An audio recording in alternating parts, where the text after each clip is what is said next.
Good morning, good afternoon, wherever you are. Um, I am Jeffrey Zhang. I'm a distinguished engineer from Juniper Networks. Today, I'm going to talk about multicast in segment routing networks. Agenda. So we're first going to review the SR principles and available options for multicasting SR networks. Then we will talk about controller signals, P2MP tunnels, followed by BGP signal multicast. We will talk about inter-region end-to-end multicast and multicast integrated with classical transport. So segment routing principles. There are two principles here I want to talk about. The foremost one is no per flow or per tunnel state inside the network. Instead, the packets have embedded segment list for traffic steering. The second option is that optionally and preferably, we will use controllers. The controllers will instruct ingress routers to embed segment lists in packets for the traffic steering purposes. Now, apply that to multicast. For the first one, no per tree state inside network. There are two options for that. The first one is ingress replication, which has been used for a long time, actually. As indicated in the upper right picture, the ingress router will send multiple copies to individual edge receivers. Obviously, this does not have efficient replication inside the network, but it does not incur per tree state inside network. It works for some use cases. The second one is BIR, Bit Index Explicit Replication. It is a new multicast technology that gives you efficient replication without requiring per tree state inside the network. Basic idea is that packets carry a bit string indicating where the traffic should go, and then the internal routers, transit routers, will figure out how to replicate towards those indicated edge routers efficiently. Because it does give you efficient replication and does not require per tree state in the network, it is the best multicast technology so far, whether it's for SR network or not. However, because it involves a new forwarding plan, so its deployment has been hindered, and we are actually not going to cover it in today's presentation. I want to point out both ingress replication and BIR, while they match the SR principle number one very well, they are actually all independent of SR. You can use them in a non-SR network as well. Principle number two, use of controllers. So there are two flavors of this. The first one is the controller only does the calculation. It calculates a P2MP tree and then send the explicit paths to the tunnel ingress, who will then use traditional RSVP TE P2MP signaling to set up the tunnel. The second flavor is that controller does everything. It does the calculation and it does the signaling. And for that, there are also two flavors. One is that we call SRP2MP, or previously known as TreeSet. The second one is MLDP. And we'll talk about those a bit more later. I want to emphasize here that all these options here have identical forwarding plane, as with legacy MLDP or RCVP TE P2MP tunnels. You will have per tunnel state inside the network, and you will have incoming traffic with labels, and you will replicate those traffic out. So to review, Here are the multicast options in SR network. If you care about effective replication and you don't want to have poor tree state in the network, and most of your routers can support beer, then the beer is best option. If you cannot do that, then traditional multicast may work well for you, whether it's PIN, P2MP tunnel, or ingress replication. For example, you don't need a controller and you don't mind running PIN, MLDP, or RSVP, those traditional multicast protocols in your SR network. I want to point out that while you're running SR unicast, it's still perfectly okay to run those traditional multicast protocols as long as you don't mind. But if you need controller calculated trees and or you want to remove those legacy protocols from your SR network, then you can do controller signal multicast.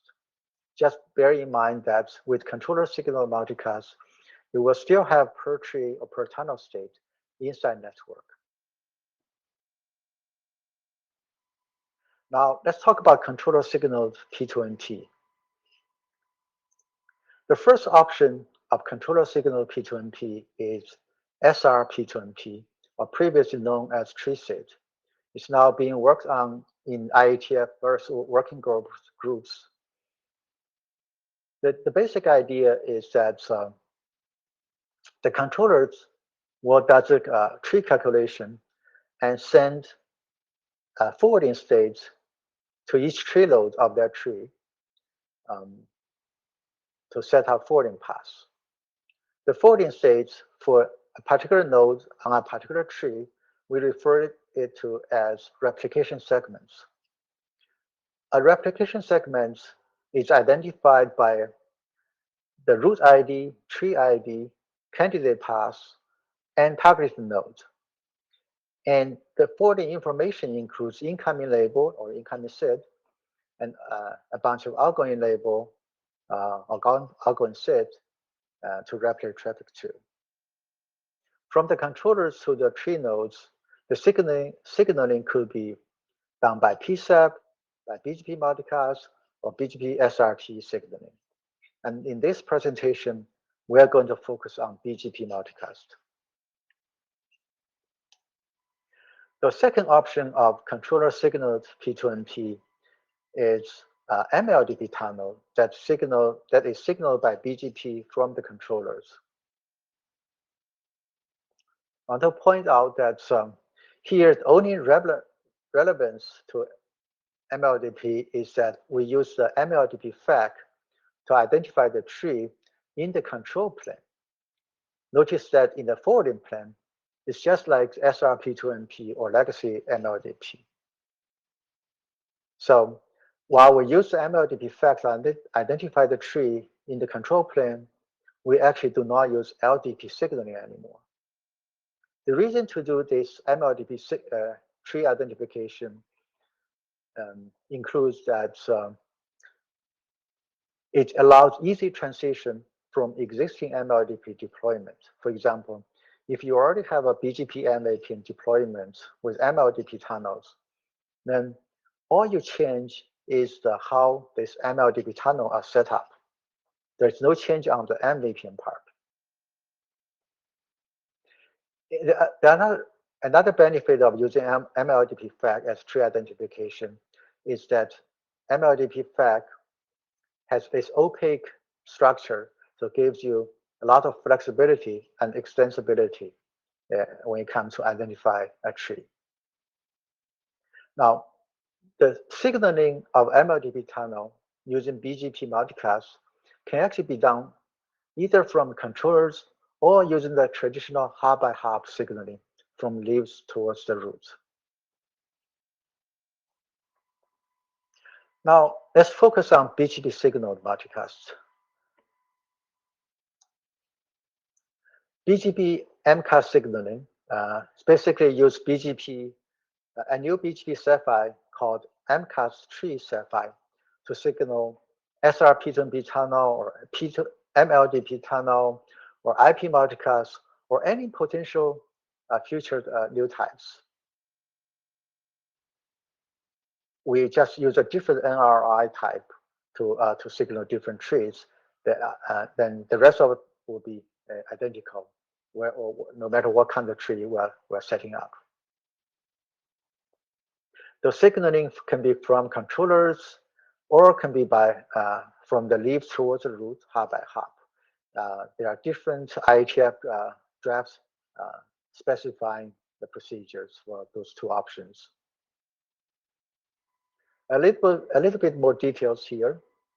So in the upper right corner, we have part of the BGP update where we have NRRIs, network layer reachability information, that encodes the tree identification. For different trees, we will use different NLRI route types.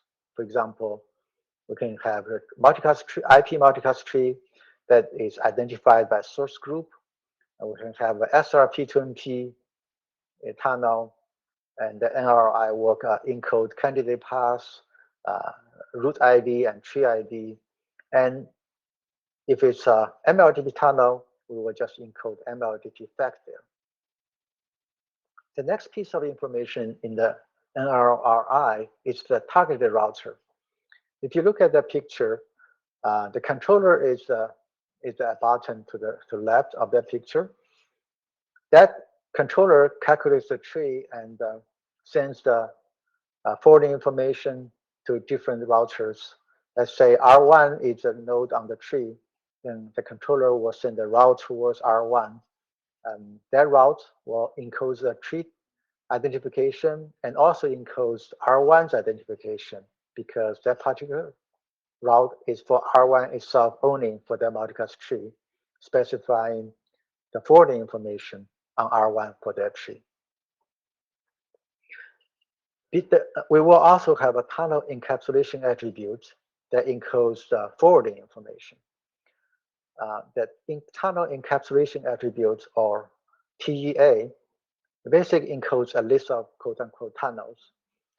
Each tunnel will then identify the upstream or downstream information. We'll talk about that in the next slides a bit more. And finally, we also have route targets to control the propagation and importation of that route. For example, the route that the controller signals for R1 will not be sent towards R2 or R3 because of this route target. Now, the tunnel encapsulation attribute, or TEA, as we mentioned, it just encodes a list of tunnels, which could be of different tunnel types. That's already specified for unicast. And in unicast, matching traffic will be load balanced out of one of the listed tunnels. Now, when we extend this to BGP multicast, the matching traffic will be replicated out of all the listed tunnels. And we also added a new tunnel type we call any incap. It basically says that any way of getting to that tunnel endpoint is fine, whether it's native forwarding because the upstream and downstream nodes are directly connected, or it could be MPOS, LSP, GRE tunnel, SRP2P pass, or whatever, it's fine. As long as you can get me to that tunnel endpoint, that's fine. Now, a tunnel in that TEA could have sub-TLVs to encode more information. For example, you could have an RPF sub-TLV indicating that this particular tunnel is for receiving traffic from upstream. You could have a tree label, a tree state sub-TLV to specify the incoming or outgoing label, tree label. You could have an endpoint address that identifies the downstream node or link. And in some other more complicated scenarios, you could have more sub-TLVs specify more information. We have a simple example here. The TEA has 4 tunnels. The first one has an RPF sub-TLV indicating that this is to specify upstream information for incoming traffic. And then tunnel 2, 3, 4, there are 2 different downstream nodes and with the same or different tree label there. So With this tunnel encapsulation attributes alone, we can create forwarding state uh, for the tunnel that is identified in the NRI.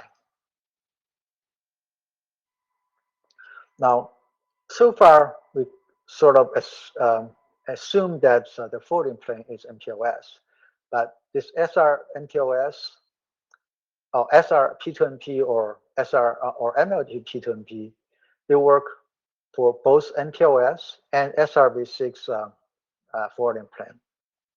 We just need minimum differences or extensions in the tunnel encapsulation attribute to make it work for SRv6. In case of MPLS forwarding plane, the forwarding onto a branch uses a transport label followed by a tree label stack. The transport labels will get a package to the downstream node. It could be either explicitly encoded in a TEA tunnel or derived from the tunnel endpoint listed in that tunnel. The transport labels could also be empty. For example, the upstream and downstream nodes are connected directly. It could be also an SR path, or it could even be a label that represents a P2MP tree or subtree. That is just like the traditional MLDP over RCVP P2MP tunnel case. And then in case of SRv6 forwarding plane, the above mentioned label stack will become an IPv6 address. Remember that in the SRv6 forwarding plane, an IPv6 address is now divided into a locator ID part and followed by the functional or function and argument part. So in this case, the locator ID part will represent the downstream, corresponding to the transport labels. That is responsible for getting the traffic to that downstream node. And the function and argument part of the IPv6 address will represent the tree, corresponding to the tree label. So you can see that the same signaling will work for both MPLS and SRv6 forwarding plane. So in this presentation, we're focusing on BGP MCAS signaling because we believe it's the best option. For example, if you compare it against PSAP, if you're using BGP signaling from the controller, you only need one session to one of the BGP speakers in the network. If you use PSAP, you will need one PSAP session to every tree node. Additionally, the BGP signaling has great coverage and extensibility. As you already see, we are using the same BGP MCAS signaling procedures and encoding to signal both IP multicast tree, SRP2MP tunnel, MLDP tunnel, or possible future extensions. And in some cases, we can even use this BGP MCAS to replace BGP MAP in some scenarios. And this same procedure can be used for both underlay tunnel signaling and overlay multicast tree setup. It already specified how the bidirectional tree can be supported. It works for both hop by hop signaling or controller signaling. And it also easily fits into the end-to-end inter-region multicast tree framework, and also integrates very well with class 4 transport, which we will be talking about in the next follow-up slides. So now let's talk about end-to-end inter-region multicast. A multicast tree can span multiple regions. Here, a region could be an AS, autonomous system, or it can be an IGP area. And you can use different signaling in different regions. Between the regions, we have these routers called RBRs, or regional border routers.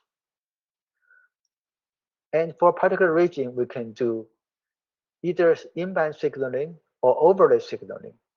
With in-band signaling, The internal routers in the region will maintain state for those individual end-to-end trees. But with overlay signaling, the internal routers will not keep state for the end-to-end trees.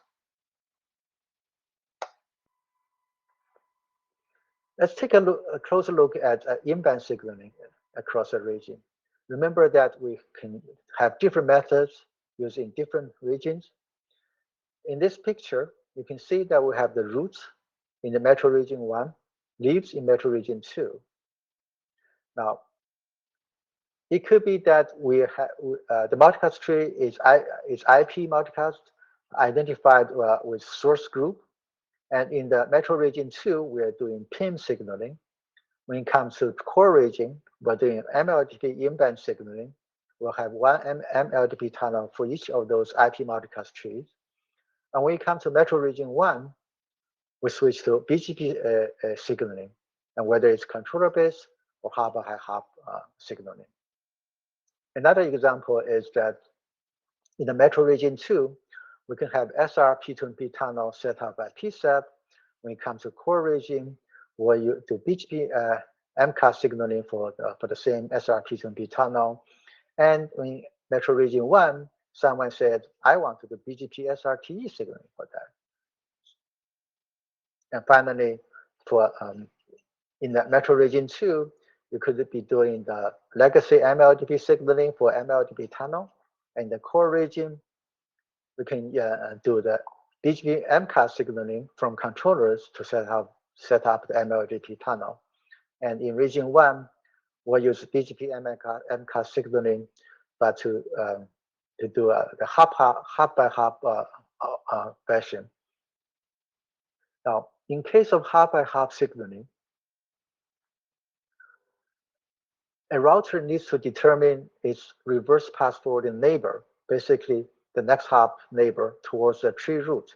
So it needs to have a route towards the root.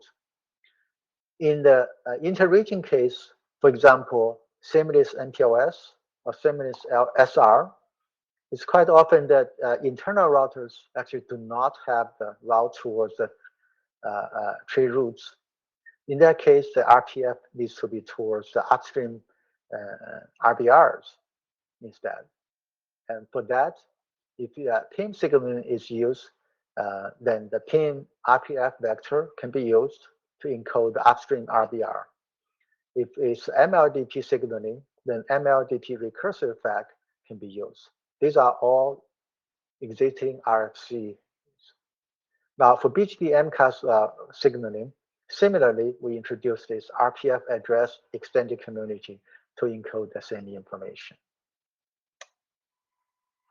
Now, with overlay signaling over a region, the internal routers do not keep state for the end-to-end trees anymore.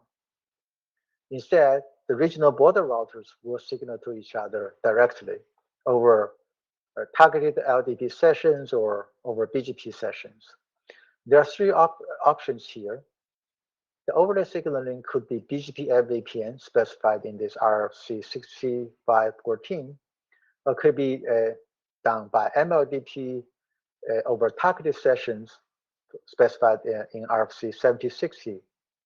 And finally, it can also be used for can use BGP MCAS signaling.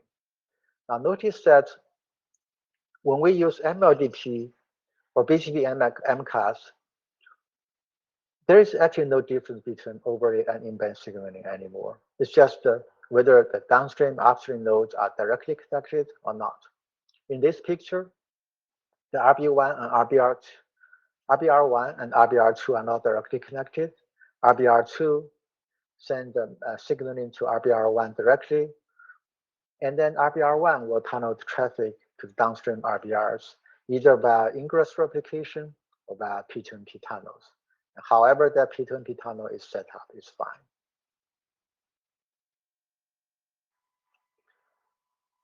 Finally, let's talk about multicast with class 4 transport. Class 4 transport is a new topic that is ongoing in the IETF. Basic idea is that in operator network, the underlay routes are classified into transport classes. For example, we have red transport class, blue transport class, and green transport class.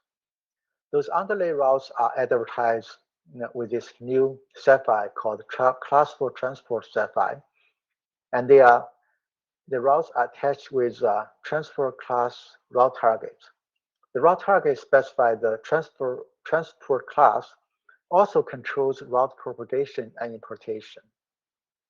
And the service route or overlay routes will carry a mapping community that will map to the transport class that is used to resolve the protocol next hop.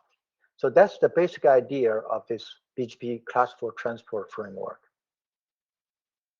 Now, multicast can easily fit into that picture. For example, a multicast tree or a multicast channel could be an underlay one for a particular transport class, or it could be an overlay one using a particular transport class. Either way, when we use BGP MCAS signaling, the BGP messages can carry a mapping community for the transport class, and that will affect the selection of paths or tunnels between an upstream and its downstream nodes. It could also affect the selection of the upstream node on a downstream node.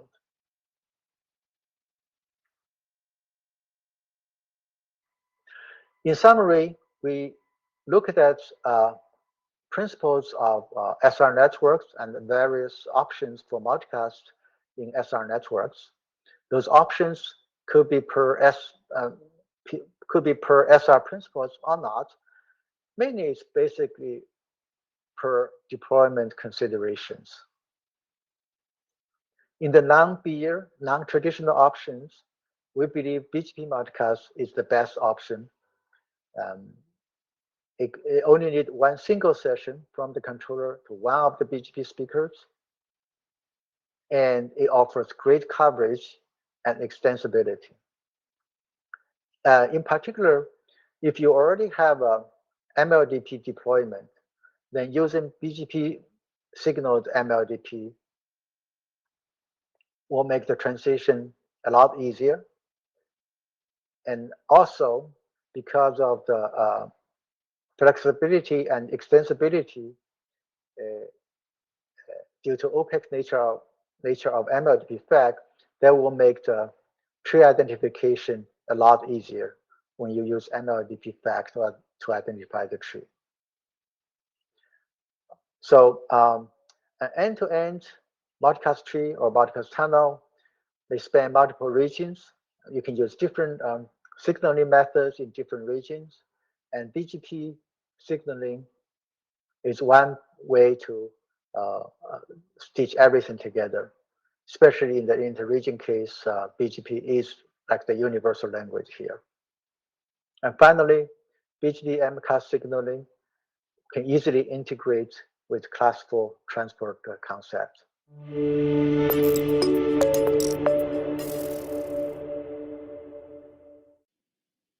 Well, that was one of the more in-depth presentations about multicast I've ever seen. So let's see what we have for questions. The answer is nobody's asked anything. Do you have a closing comment? Anything you've thought about since you did the presentation? Actually, no. I hope people may find this information useful. I'm always happy to have follow-up discussions anywhere, in IETF or through our customer connections. Through customer connections, and your email address is readily available. Yes. Thank you very much.